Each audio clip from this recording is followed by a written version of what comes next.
Jangan pernah kita itu memulai dengan roh, mengakhiri dengan daging. Kita itu solid kuat, tapi ujungnya gagal dan jatuh. Jangan pernah merasa, nah sekarang aku tidak butuh Tuhan. Butuh Tuhan itu sampai mati, sampai sorga. Butuh Tuhan itu tuntaskan. Orang Kristen itu harus totalitas. Ratu Ester, ayat 1. Pada zaman Ahasiweros, dialah Ahasiweros yang merajai 127 daerah, mulai dari India sampai ke Ethiopia. Pada zaman itu, ketika Raja Ahasiweros bersemayam di atas tahta kerajaannya di dalam benteng Susan. Pada tahun yang ketiga dalam pemerintahannya, diadakanlah oleh Baginda perjamuan bagi semua pembesar dan pegawainya, tentara Persia dan Media, kaum bangsawan, dan pembesar daerah hadir di hadapan Baginda. Di samping itu, Baginda memamerkan kekayaan kemuliaan kerajaannya dan keindahan kebesarannya yang bersemarak berhari-hari lamanya sampai 180 hari atau sampai setengah tahunan. Kayaknya ini pestanya agak terlalu berlebihan ya. Kita harus mengenal konteksnya. Di zaman itu di Timur Tengah ada sebuah negara, ada adikuasa atau negara Persia. Negara ini negara yang very powerful. Mereka itu dipimpin oleh seorang raja, Raja Ahasiweros, dan pemerintahannya itu sangat luas. Alkitab mengatakan di sini merajai 127 daerah, itu 127 provinsi, dari India yang di Asia sampai ke Ethiopia yang di Afrika, lewat Timur Tengah. Kerajaan Ahasiweros itu terbentang sampai 23 negara, 3 benua, 127 provinsi. Ini orang gede sekali. Dan dia kumpulkan semua pejabat dan pegawainya, pembesar-pembesar itu, karena tujuannya adalah untuk rapat, terutama karena mereka mau pergi berperang. Setengah tahun itu kumpul dulu dan memikirkan strategi, tetapi pesta besar-besaran, karena itu cara raja menjamu orang-orang VIP-nya. Setengah tahun loh, 180 hari. Kalau saya dulu pernah sekali pelayanan di New Delhi, di India, tahun berapa itu, dengan kurang lebih 4 sampai 500 sampai 600 pendeta orang-orang India yang kami layani. Itu saya tinggal di hotel di tengah kota.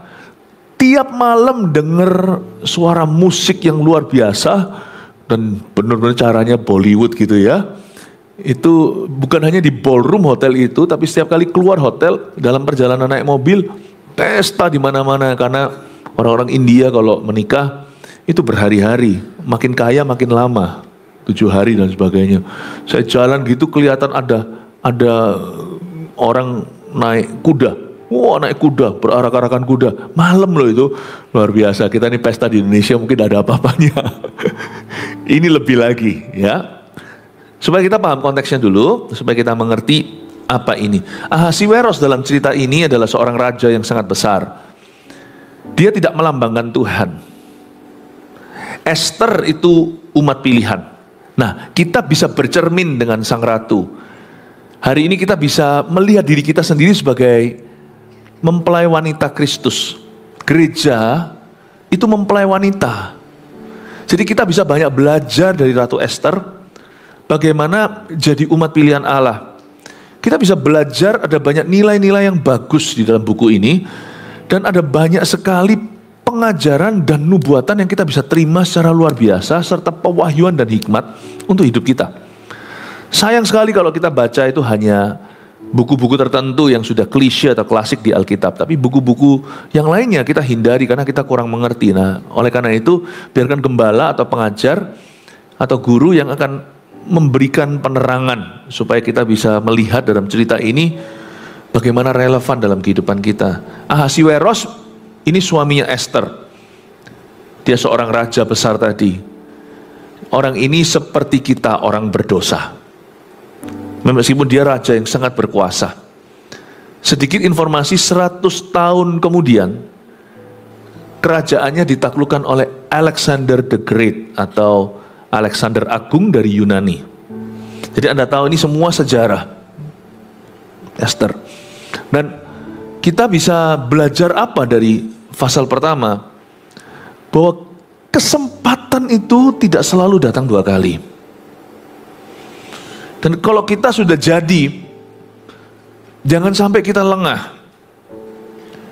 Kalau ada di antara kita yang sudah menjadi juara, misalnya juara di kelas nih, kalau anak-anak muda, anak kecil, ingat bahwa semester depan, Anda mungkin akan dilengserkan dari juara 1. Kalau Anda sudah ada di depan, melaju, jangan melongo. Dan jangan pernah kita itu sok-sokan karena tidak ada titik aman. Selama kita hidup di dunia ini, tidak ada satupun di antara kita yang tidak tergantikan. Baik itu tokoh, baik itu sukses apa. Jangan merasa diri itu kebal dan kita dilarang gaya. Ini pelajaran ke-1 tentang Ratu Wasti. Ratu Wasti itu gaya atau enggak, tapi dia tidak menghargai kesempatan yang Tuhan berikan, yang diberikan oleh raja. Raja aja, ini orang berdosa kayak kita aja, dia toh akan mati, bisa memberi dan menarik kesempatan, apalagi Tuhan. Semakin seseorang itu berkuasa, semakin dia bisa memberi kesempatan pada orang lain. Tapi tentunya Ahasiweros juga jangan mentang-mentang, karena dia sendiri pun akhirnya ditaklukkan 100 tahun kemudian.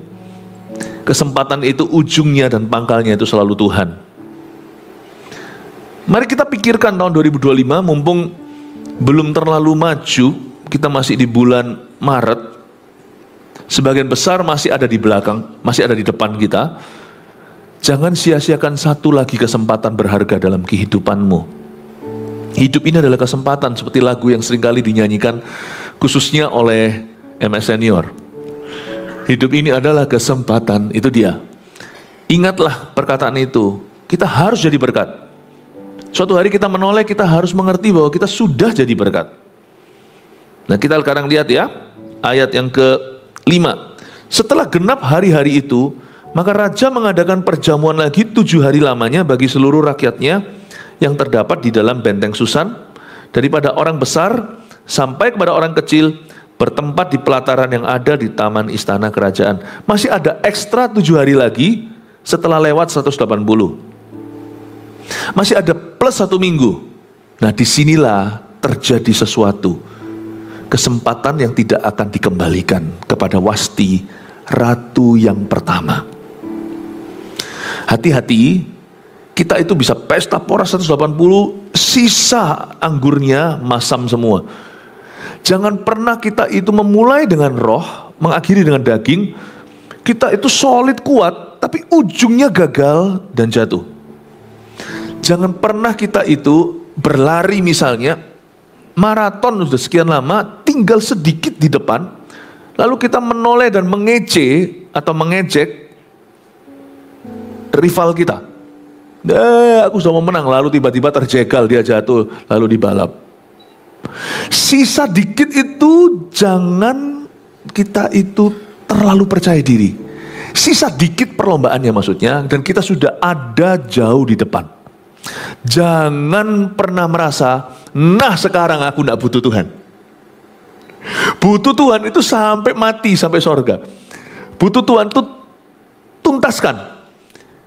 Orang Kristen itu harus totalitas.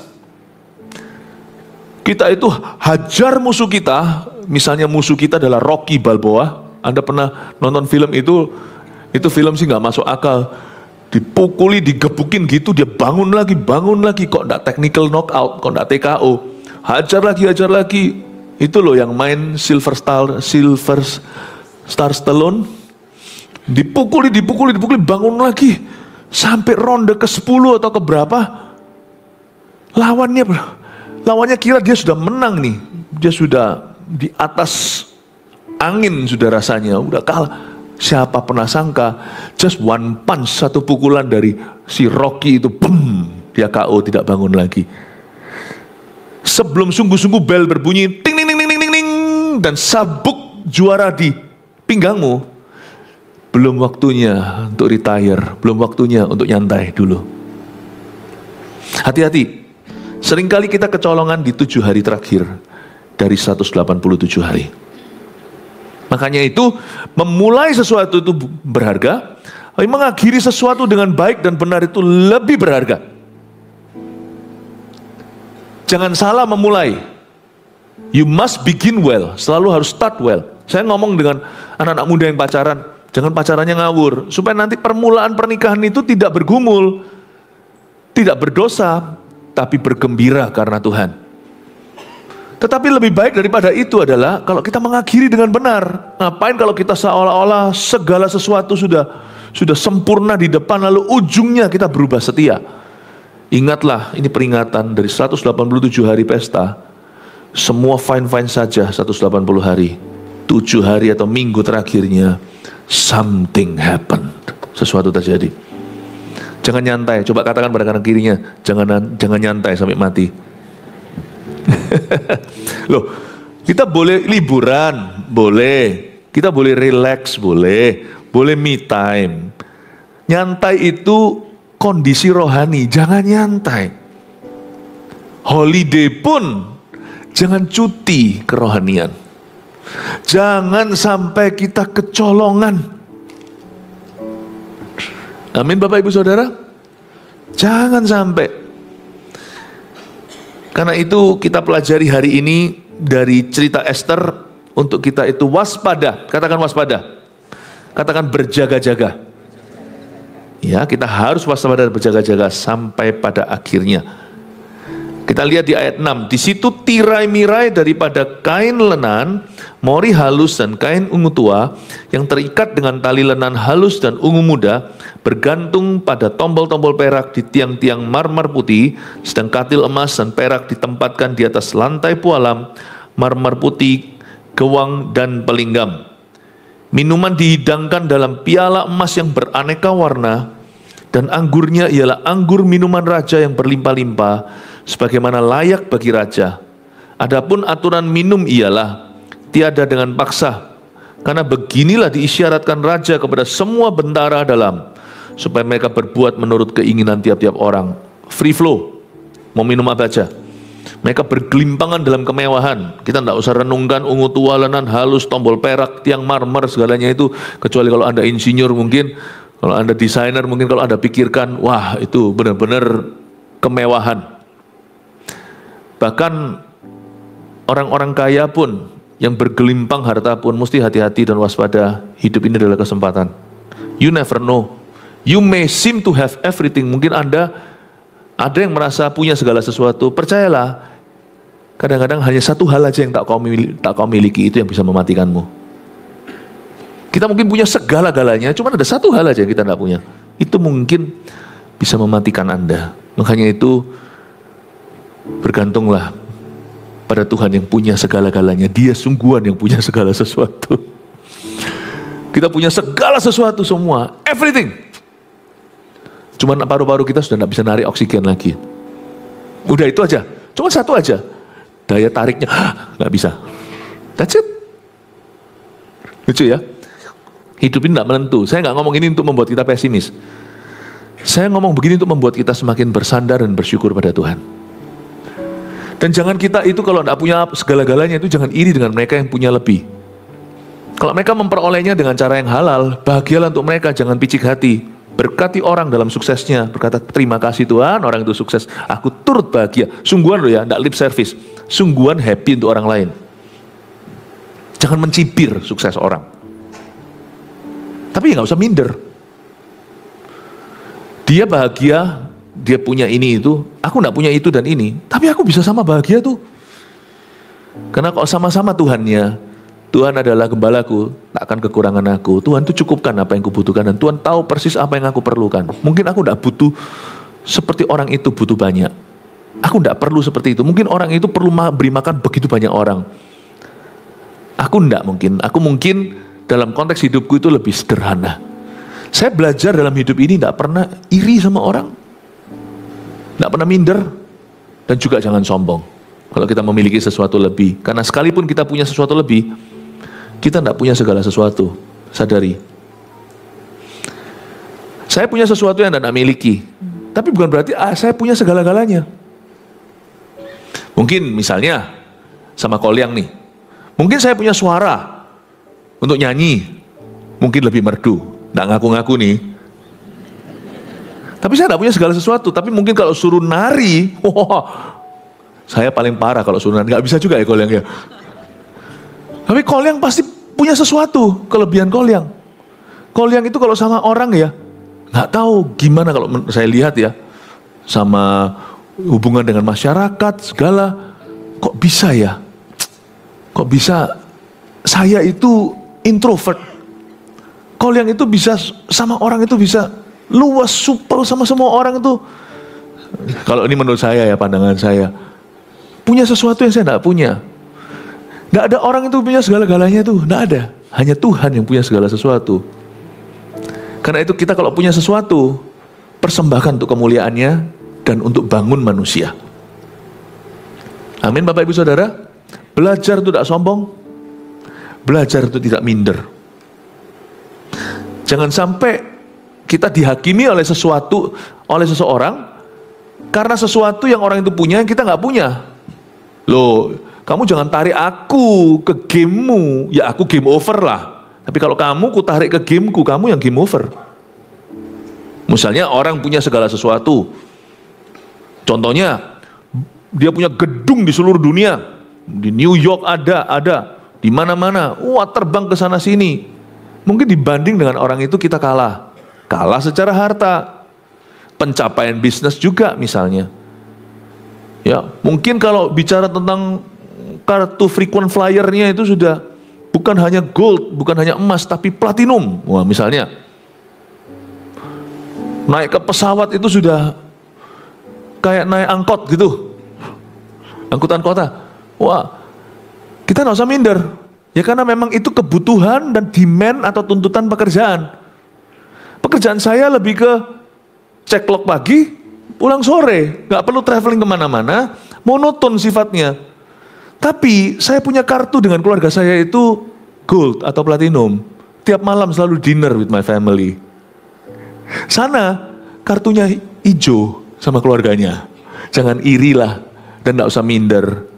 Saya memang tidak punya gedung pencakar langit, tapi saya punya waktu dengan keluarga saya jauh lebih penuh. Kita punya masing-masing. Sedangkan orang seperti itu harus cari waktu. Kita punya waktu karena pekerjaan kita lebih terprediksi misalnya. Puji Tuhan, tidak usah minder. Dia punya apa? Tidak usah lihat kartunya, wah kok beda kelasnya. Kartuku dengan keluargaku, kelasnya lebih tinggi dari kartumu. Sana ketemu keluarganya itu harus ngos-ngosan. Cari kesempatan. Saya tiap hari bisa makan dengan family saya. Bersyukurlah untuk sesuatu yang kau punya. Saya nggak pernah terintimidasi dengan kelebihan orang lain. Saya syukuri kelebihan mereka. Tapi saya syukuri juga kelebihan saya.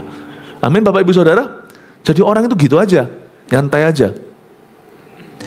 Ya tapi kalau secara kerohanian jangan kau nyantai. Secara tujuan jangan nyantai. Secara kewaspadaan untuk menjaga hati. Karena dari situ mengalir kehidupan, jangan kau santai. Karena setan itu selalu punya satu tujuan dalam hidupmu, colong sesuatu, mencuri sesuatu. Dan dia kalau tidak bisa mencuri di awal, dia tunggu sampai nanti seminggu terakhirmu dia akan curi di situ. Be careful, careful ya. Kita lihat sekarang ayat yang keberapa? Ayat ke-9. Juga Wasti sang ratu mengadakan perjamuan bagi semua perempuan di dalam istana Raja Ahasiweros. Pada hari yang ke-7 ketika raja riang gembira hatinya karena minum anggur, bertitahlah Baginda kepada Mehuman, Bista, Harbona, Bikta, Abakta, Setar, dan Karkas, yakni ke-7 sida-sida yang bertugas di hadapan Raja Ahasiweros, supaya mereka membawa Wasti sang ratu dengan memakai mahkota kerajaan, menghadap raja untuk memperlihatkan kecantikannya kepada sekalian rakyat dan pembesar-pembesar karena sang ratu sangat elok rupanya. Tetapi Ratu Wasti menolak untuk menghadap menurut titah raja yang disampaikan oleh sida-sida itu, sehingga sangat geramlah raja dan berapi-apilah murkanya. Di sini ada dua versi. Begini ceritanya. Waktu minggu terakhir itu, raja lagi happy karena dia bangga sama istrinya, karena istrinya itu cantik bukan main. Dia panggil sang ratu untuk datang ke istana Raja Ahasiweros. Maksudnya apa? Mereka nggak tinggal satu kamar. Enggak, kalau raja zaman dulu, raja punya istana kerajaan, ratu punya istana keratuan. Jadi raja panggil ratunya, sini, suruh pakai mahkota kerajaan. Raja suruh pesuruhnya itu sida-sida, ya. Lalu ratu disuruh pakai mahkota datang untuk menjamu tamu. Kan raja kepingin toh, maksudnya istrinya dari sebelahnya untuk bisa menjamu tamunya. Dia dengan bangga kan memperkenalkan, ini loh Bu Ahasiweros. Wah, gitu ya. Jadi dia kepingin gitu ya, untuk menunjukkan bangga kan. Selain itu dia pasti merasa komplit kalau ada istrinya. Tapi Ratu Wasti menolak. Entah karena apa. Tapi ayat 9, Wasti punya gawe sendiri, punya urusan sendiri. Ratu Wasti, sang ratu, mengadakan perjamuan bagi semua perempuan di dalam istana Raja Ahasiweros. Ada dua versi. Versi pertama membela Ratu Wasti. Versi pertama itu gini loh, raja itu kan lagi riang gembira karena minum anggur. Jadi raja ini semi mabuk. Pasti disuruh dipanggil itu untuk ditunjukkan kayak barang aja, seperti benda, seperti sebuah objek. Dia sebagai seorang perempuan yang bermartabat, dia menolak suaminya. Enak aja, lu kira gua barang, tonton sama orang, gitu ya. Nggak yang aneh-aneh sih, nggak mungkin lah raja itu izinkan istrinya itu dizolimi, kan nggak mungkin. Seorang laki-laki itu dia bisa baik hati, tapi sekali istrinya dijamah, dia bisa jadi macan, dia bisa jadi singa, ya. Jadi apalagi dia rasa ini kebanggaan, dia merasa bahwa istrinya adalah kebanggaannya, private propertinya gitulah. Itu tidak akan ada ampunnya itu. Kalau sampai siapa-siapa memandang istrinya dengan cara yang tidak baik, pasti ini raja yang sangat berkuasa akan habisi itu nyawa pembesarnya. Pasti. Jadi menurut saya sih tidak ada suatu ketidaksenonohan yang ditawarkan. Tapi paling tidak Wasti tersinggung. Lu kira gua barang? Aku objek apa? Atau mungkin hanya karena dia sibuk. Tunggu dulu dong, aku di sini juga ada urusan. Nggak tahu ya. Tapi kalau dari sisi Raja Ahasiwerosnya, cukup lumrah. Cukup lumrah. Kalau orang itu ingin ditemani sama istrinya, waktu ketemu sama tamunya. Bahkan kemungkinan besar ya, misalnya kalau ada di sini yang membuat business deal, kalau Anda seorang pengusaha, Anda mau ketemu dengan klien atau gimana, ada baiknya ya, ada hikmatnya. Kalau misalnya ketemu itu, ajak istrinya. Karena orang ketika melihat suami istri itu lebih sungkan. Selain mau menggodamu juga mikir dua kali. Dan kalau mereka nggak benar bisnisnya, pakai cara-cara dunia, cara-cara yang nggak baik, mereka juga akan mikir gitu. Kalau ada suami istri datangnya. Tapi kalau laki dengan laki lebih berani. Dan jangan takut Anda kehilangan bisnisnya gitu. Kalau aku bawa istriku, bisnisnya batal. Karena dia maunya sesama pria, bahkan ada agenda-agenda rahasia di baliknya. Apalah misalnya ditawari ini, ditawari itu, kan di dunia bisnis biasa itu. Di dunia yang begitu berlumuran dosa, hal itu sudah terdengar. Cerita-cerita gini itu sudah nggak baru. Kalau sampai Anda kehilangan bisnis, karena rekan kerja Anda melihat Anda sebagai seorang family man atau seorang pria yang komitmen sama keluarganya, bisnis seperti itu nggak usah Anda kerjakan. Beritahu sama dirimu sendiri yang gini nggak cuan nggak apa-apa. Aku tidak perlu do business with everyone. Do not destroy your soul for profits. Ada bisnis tertentu kalau Anda mau kompromi aja sebagai laki-laki. Ya, kliennya datang gini, aku kasih servis ini itu. Mungkin bisa dapat keuntungan. Tapi ngapain kita itu menghancurkan jiwa kita? Senada dengan orang-orang begini akan membawa roh kita itu melorot ke bawah, jiwa kita itu hancur di hadapan Bapa. Bukan karena pertobatan, hancur karena dosa. Tapi saran saya memang ada hikmatnya. Kalau kita itu mau membuat bisnis deal itu, kalau ada pasangannya ikut, sekalipun pasangannya bukan, istrinya itu bukan, nggak ngerti tentang bisnisnya, biasanya ya orang jauh lebih sungkan. Bisnis deal itu lebih mapan. Jadi saya ngerti lumrahnya seorang laki-laki ingin istrinya ada di sebelah situ. Misalnya kalau kita ada satu function, ada satu pertemuan, ketemu sama orang-orang besar, atau ketemu sama tamu-tamu. Beda loh kalau disambut dengan lakinya doang. Oke, selamat datang. Dengan kalau istrinya ada di sana itu, oh ibu, pasti beda. Seorang pejabat datang sendiri, pejabat datang dengan istrinya, suami istri datang, itu pasti juga akan beda. Hawanya langsung beda. Kalau Adam aja yang datang tanpa Hawa, hawanya beda. Paham maksud saya? Dahulu pada waktu saya sempat untuk di dalam dunia marketplace, waktu sebelum saya lepaskan semuanya at the peak of my career, dengan cepat Tuhan bawa naik ke atas, tapi di atas, di puncaknya zaman itu, di season, di musim hidupku, itu saya lepaskan semuanya untuk melayani, untuk memberitakan Injil. Saya masih ingat kok, saya buat komitmen, every business deal yang saya buat, baik itu dengan rekan-rekan, baik dengan orang Hong Kong, maupun dengan pebisnis dari Brunei Darussalam, pebisnis dari Singapura, waktu saya ketemu dengan mereka, I always come with my wife. If you don't like it, you don't want to do business with me because Anda tidak mau berbisnis dengan saya karena saya dengan istri saya datang, fine, thank you. Bukan gua nggak butuh, bukan karena kita nggak butuh penghidupan, bukan karena kita nggak perlu uang. No. Nggak semua uang saya cari kok. Kalau Anda tidak bisa menerima saya family man, that I love my wife, I love my family, fine, thank you. No thanks. Semua business partner itu semuanya yang bahasa Surabaya yang genah semua kerjasama dengan kami. Yang gitu-gitu, yang mau pakai cara gitu-gitu apa segalanya, semuanya langsung menyingkir dengan sendiri.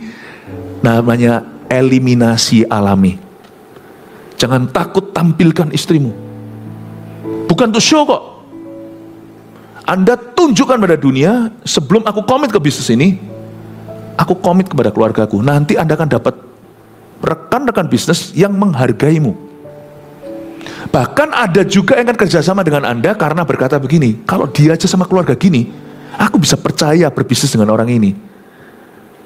Berarti orang ini mau nakal, mau rusak, mau curang, kemungkinannya kecil kalau saya lihat family life-nya. Kalau aku lihat cara dia memperlakukan istrinya, cara dia komitmen pada keluarganya, nggak mungkin lah orang seperti ini itu langsung larikan uangku, tabrak lari, karena dia ada alamatnya, dia pasti akan peduli sama keluarganya. Orang yang waras, yang bisnisnya mau profesional, orang yang benar, nggak tentu orang Kristen ya, tapi orang yang mau berbisnis sifatnya langgeng untuk waktu yang lama, pasti saya mau tahu keluarganya. Kalau saya sih begitu. Saya nggak perlu tahu karena ini bukan pelayanan, karena ini urusan adalah urusan profesional, tapi saya mau a glimpse atau saya mau mengintip sedikit kehidupan privatnya. Baru saya bisa percaya nanti sebelum tag kenapa-apa sama orang itu. Oke, nanti kapan kita makan malam, nggak tentu harus ada di office atau di ruang rapat. Kita bisa makan malam misalnya, ketemu dengan rekan bisnis yang akan segera kerjasama, saya akan undang keluarganya secara sengaja, karena saya mau lihat orang ini kayak apa. Nah kalau dia datang dengan gandengan, ternyata itu istri mudanya, saya mikir dua kali, kalau sama istrinya dia bisa khianati, sama aku, bisnis partner yang baru, pasti dikhianati cepat lambat. Bodoh apa aku? Paham maksud saya, cara berpikir ini? Kalau sana bisa khianati nyonyanya, istrinya yang sudah menikah 25 tahun sama dia, 20 tahun, 40 tahun bahkan, 15 tahun aja. Waduh, aku sama dia gak bisa lihat jauh. Kayaknya nih 7 tahun setelah langgeng kerja sama kita, lancar 5 tahun, cepat lambat orang ini pasti akan khianati saya. Saya kalau mau kerja sama orang untuk waktu yang lama, saya akan undang keluarganya. Saya kasih satu trik aja. Anda mau dapatkan pegawai yang gimana? Sekali-kali, gak apa-apa daripada nanti ditipu di tengah-tengah. Pegawai pun bisa menimbulkan kerusakan hebat loh dalam company perusahaan. Undang aja keluarganya. Makan sekali keluar gitu, gak apa-apa lah, anggaplah itu sebagai investasi untuk kau tidak ditipu. Tak undang sama saya, mau lihat. Kalau ini orang yang tukang selingkuh, waduh ini nanti akan tukang tilap nanti di dalam kantorku. Saya mau lihat. Saya tidak perlu tahu lebih dalam, kecuali kalau pelayanan, kalau hubungan gereja kan berbeda. Tapi kalau hubungan profesional saya juga nggak bodoh. Kalau saya interview seseorang, saya akan tanya, kira-kira siapa yang paling... Saya akan selipkan 1-2 pertanyaan yang tidak profesional, yang lebih sifatnya personal, tapi tidak masuk ke privasi orang itu. Kalau saya jadi seorang interviewer ya, saya akan tanya dia, nasihat siapa yang paling kau dengarkan dalam hidup ini? Waduh, kaget dia. Ini apa hubungannya sama profesiku? Gini loh, ada apa-apa tuh saya tahu nanti siapa yang bisa memperingatkan dia atau menegur dia. Saya tanya siapa kira-kira. Saya mau tahu siapa kira-kira. Bagaimana hubungan Anda dengan keluarga Anda? Jelaskan secara singkat. Loh Pak, apa hubungannya? Mungkin dalam hati, apa hubungannya dengan pekerjaan? Oh, you tidak tahu. Sistem boleh bagus, tapi kalau yang jalankan sistemnya itu nanti adalah orang yang berhati busuk. Aku repot. Karena masalah dunia ini bukan masalah ekonomi atau politik. Masalah busuk hati. Segala sesuatu dimulai dari sini salahnya. Lalu salah kaprah. Belepotan semua. So I'm not stupid. Saya orang Kristen, saya tahu apa itu hati. Saya nggak akan tanya melulu ke hati karena ini pekerjaan atau profesi. Saya akan tanya, mungkin pertanyaan terakhir. Describe shortly dengan cara singkat. Tolong jelaskan ke saya yang menginterview Anda. Hubungan Anda dengan keluarga itu seperti apa? Bingung dia pasti. Kalau dia jawabnya terus gini, lihat ke bawah segalanya, saya rasa dia tidak jujur. Tapi kalau dia bisa lihat menatap mata Anda dan memberi jawaban yang real, saya akan hire orang itu. Kurang-kurangnya sana sini nggak apa-apa. Dengan yang satunya tadi itu lihai sekali, hebat. Tetapi tanda tanya abu-abu, ambigu. Kalau ditanya pertanyaan yang sifatnya personal, saya akan pilih yang kurang smart, tapi yang lumayan.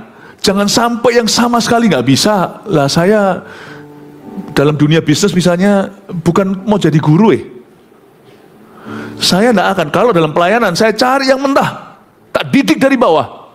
Tapi kalau mungkin dalam berbisnis beda rule of the game-nya. Saya akan tanya dan saya akan ambil yang seolah-olah kurang smart. Saya akan tambahkan karena saya tahu orang itu sudah punya karakter yang baik. Saya akan tambahkan kelebihan-kelebihannya. Saya mendingan training orang ini ekstra berapa bulan daripada nanti saya akan mengelus dada saya ekstra berapa tahun karena orang itu. Paham maksud saya Bapak Ibu? Sekarang dari sisi seorang laki-laki kita mengerti kenapa dia bawa. Ini dialah sedang kumpul dengan semua pegawai pejabat pembesarnya sebelum perang.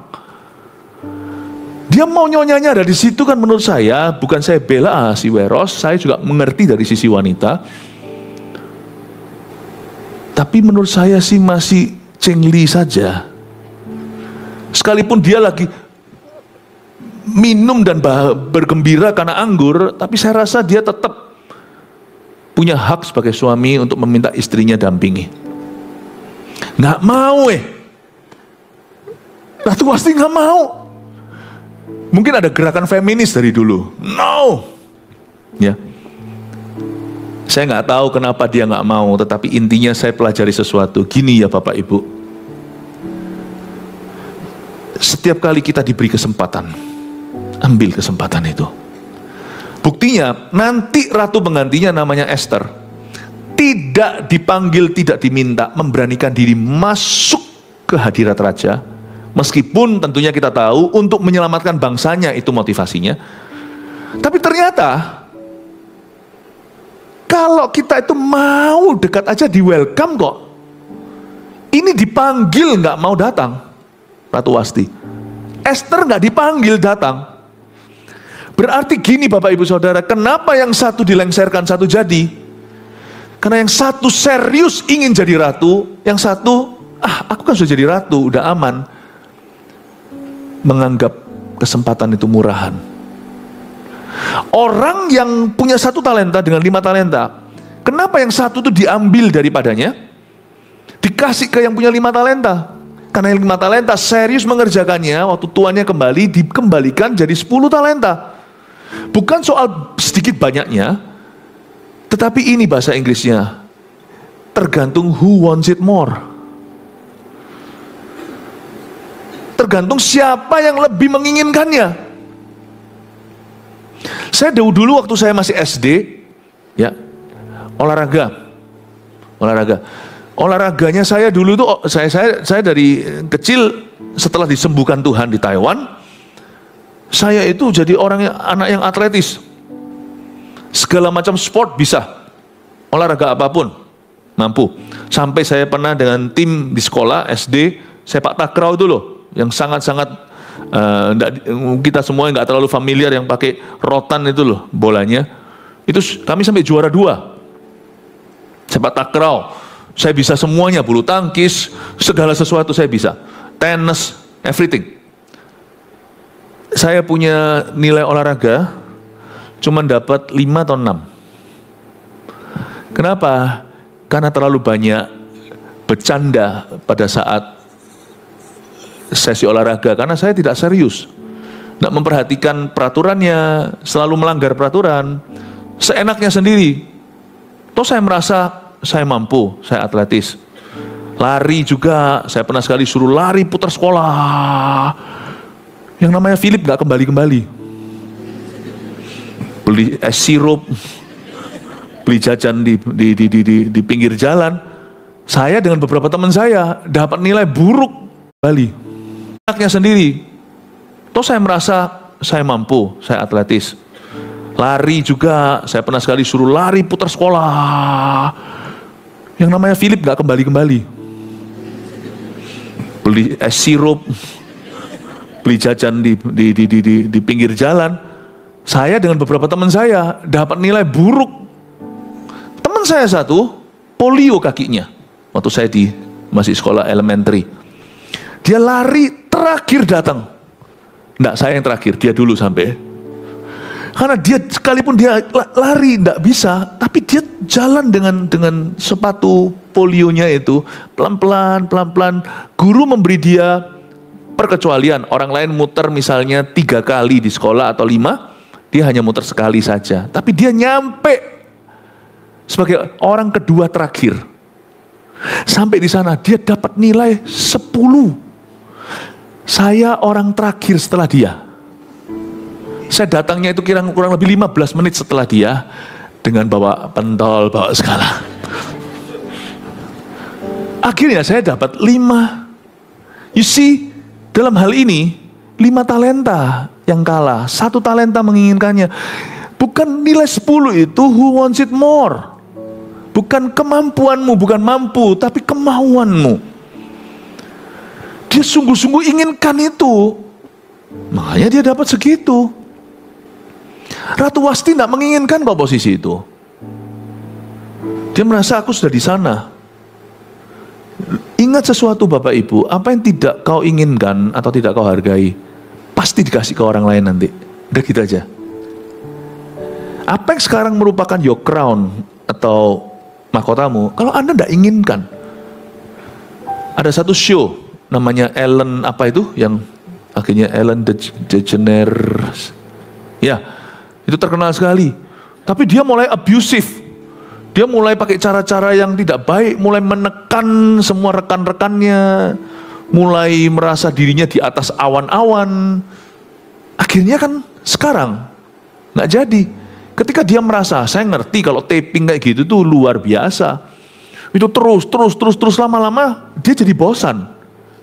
Tapi sekarang setelah dia sudah disingkirkan, malah justru menginginkan digantikan dengan orang lain, apapun juga yang tidak kau hargai, Tuhan akan memberikannya ke orang lain. Hargailah. Jangan berkata, kerjaanku ini monoton begini aja, bosan aku, begini terus, sampai kehilangan pekerjaan, baru berkata, kembalikan pekerjaan itu Tuhan, kembalikan kepadaku. Manusia itu punya satu sifat jelek. Ketika dia hilang sesuatu, baru dia rindu. Tapi ingat sesuatu, apa yang tidak kau hargai, akan diambil daripadamu. Mungkin nggak sekarang, tapi cepat lambat pasti. Tapi celakanya, waktu diambil, penyesalan akan luar biasa di dalam hati. Dan Anda tidak bisa berbuat apa-apa. Ingat sesuatu, berkat yang paling monoton pun, yang paling membosankan pun, berkat yang paling kecil pun, bukan hanya pertahankan, sekalipun sudah kau miliki, perjuangkan. Tiap kali diberi kesempatan dalam berkat yang sudah Tuhan berikan, setiap kali diberi kesempatan dalam bidang yang Tuhan sudah percayakan, setiap kali Anda memberi kesempatan untuk bisa menikmati apa yang sudah Anda miliki, nggak usah kejar yang belum Anda punya. Apa yang sudah Anda miliki itu, kalau Anda bukan punya menghargainya dengan segenap hati, seperti menghargai Tuhan, Anda tidak akan hanya sekedar mempertahankan, tapi memperjuangkan. Loh, ngapain diperjuangkan? Aku sudah punya. Itu sudah milikku kok. Perjuangkan terus. Saya sampai hari ini masih memperjuangkan kebahagiaan keluarga saya, meskipun keluarga saya keluarga yang bahagia. Saya memperjuangkan. Saya ngomong sama istri saya, seperti ini. Aku punya satu goal. Visi gereja jelas. Visi kita dari Tuhan sudah sangat-sangat gamblang. Tapi visiku sebagai laki-laki, saya bilang, visi saya sebagai pria, sebagai suami adalah membahagiakan kamu. Saya ngomong sama dia, kamu menikah cuma sekali pada seorang pria, aku pastikan you happy. Itu pun saya masih gagal-gagal terus. Saya masih gagal-gagal terus. Kadang-kadang masih hal-hal tertentu, hal kecil yang mungkin saya bisa lakukan, saya lupakan. Padahal saya sudah komit kayak begitu aja masih kurang. Sayanya dia nggak pernah ngomong apa-apa, nuntut apa-apa. Tapi saya merasa I could have been better. Perjuangkan, sekalipun sudah istrimu. Jangan hanya kejar wanita itu sebelum dia apa-apa dalam hidupmu.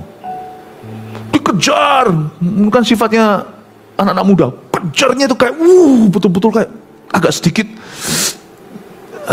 sedikit bukan merinding ya, kita agak sedikit gimana gitu lihat anak-anak muda yang begitu posesif, padahal belum apa-apa loh, baru pacaran loh, video call 24 jam sehari, aku lagi sisiran, kamu lagi apa?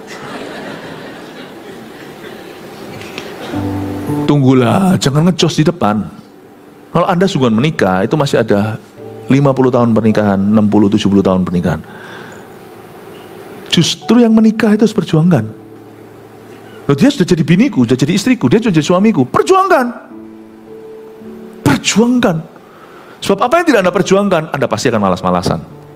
Dan apa yang malas-malasan pasti tidak akan kau hargai. Apa yang tidak kau hargai pasti akan hilang. Hilang mungkin tidak hilang gimana lah, enggak. Pasti ada sesuatu yang hilang tapi di dalam pernikahan Anda. Dengan anak juga sama, perjuangkan. Saya perjuangkan, sudah anakku kok. Saya masih perjuangkan, sibuk. Misalnya saya kasih contoh. Saya sama Jeremy baru berapa hari yang lalu. Kita janjian waktu, padahal di rumah juga bisa. Tapi kalau di rumah kan kita pakai piyama. Tapi kalau di kerja, apalagi sekarang udah kerja di gereja, kita ketemu hari apa kemarin? Untuk waktu 2 jam, duduk hanya father and son di kantor. Saya ngambil slot waktu di tengah-tengah siang untuk bicara dan banyak ngobrol diskusi tentang ministry. Sudah anakku tinggal di rumahku, perjuangkan waktu.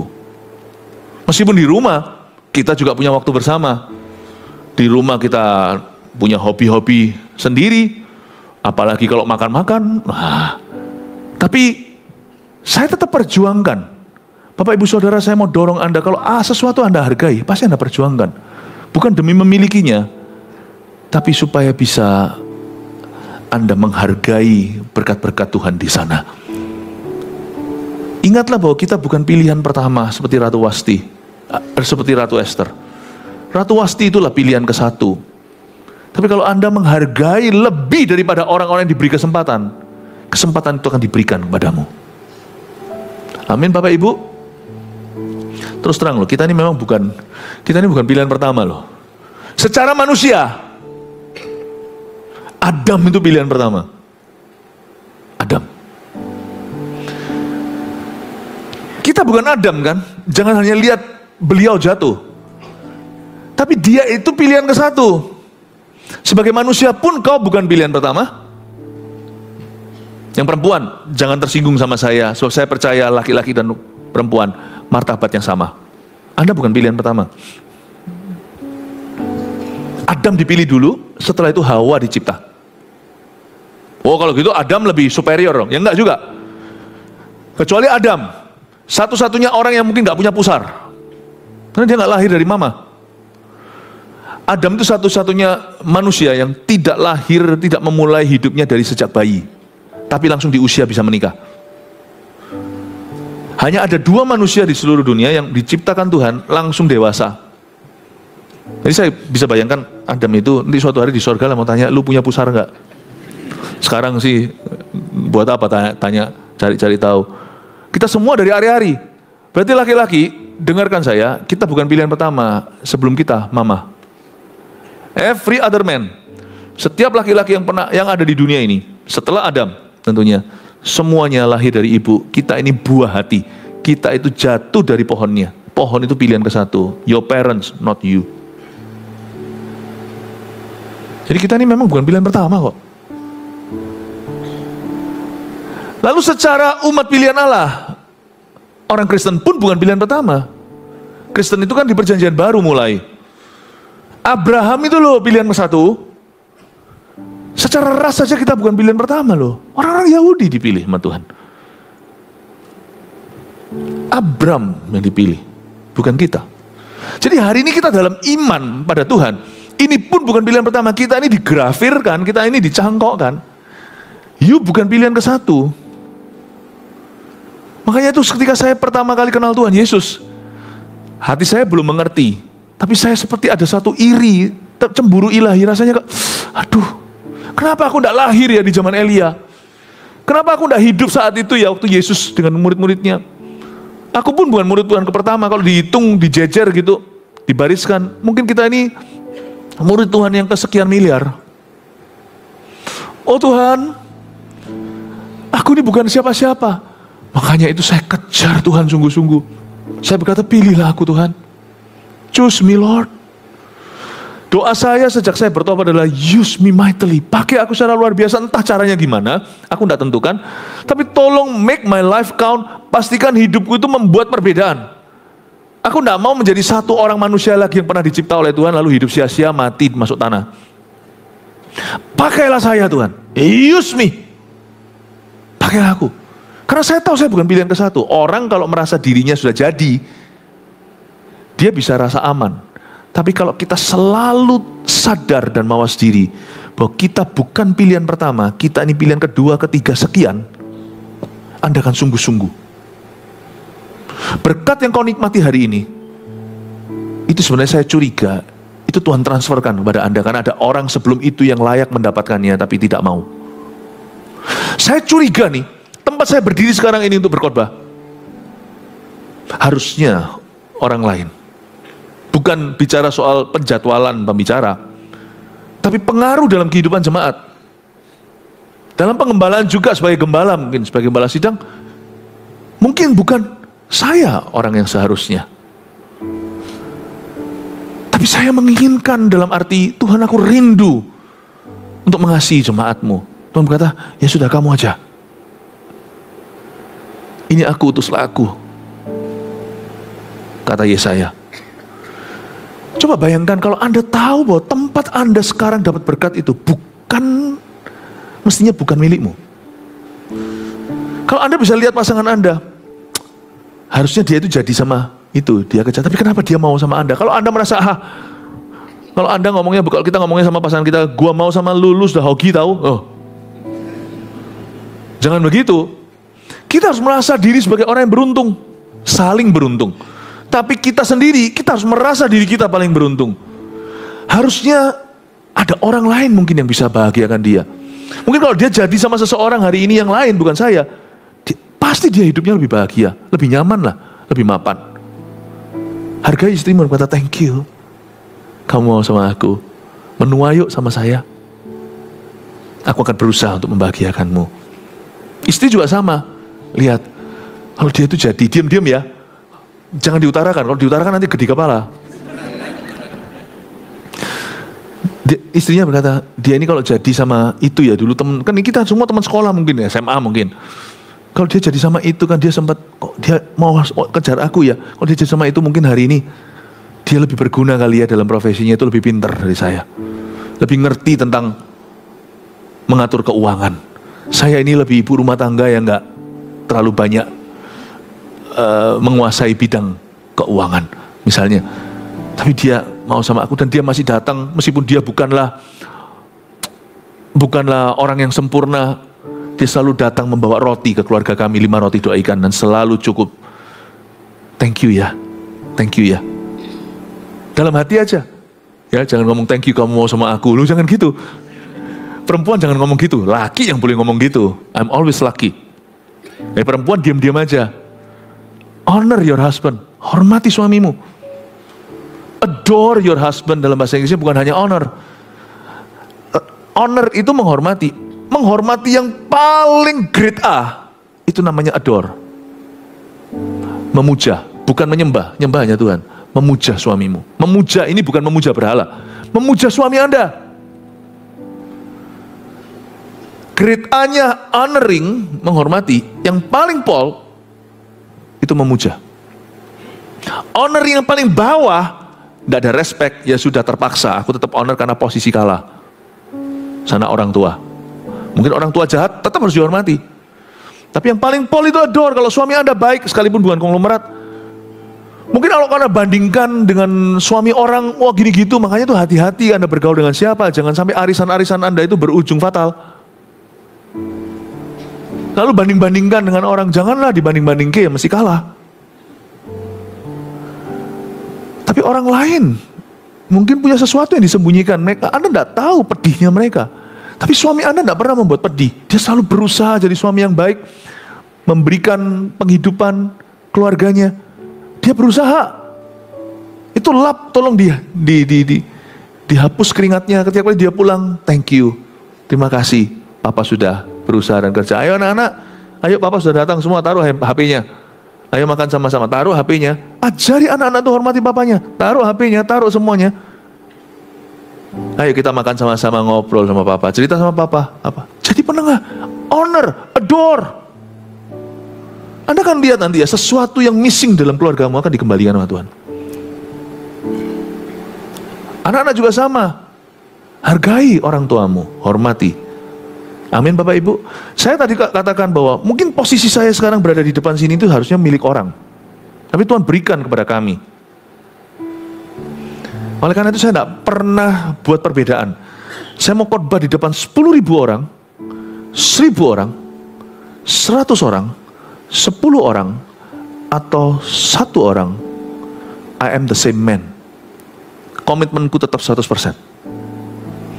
Saya ajari pada diri saya sendiri bahwa hari ini, tempat di mana saya berdiri ini, bukan milik saya.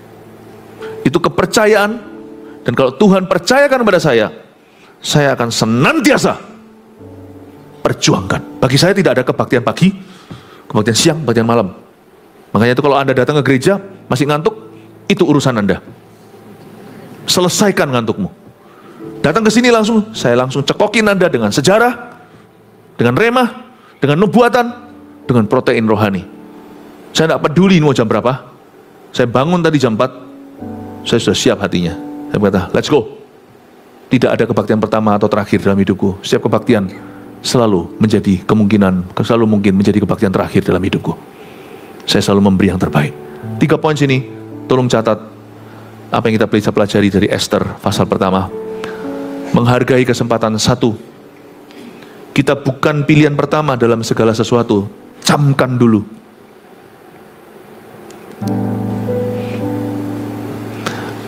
Dua, hargailah setiap kesempatan seolah terakhir kali. Tiga, apa yang tidak kita hargai akan diberikan ke orang lain.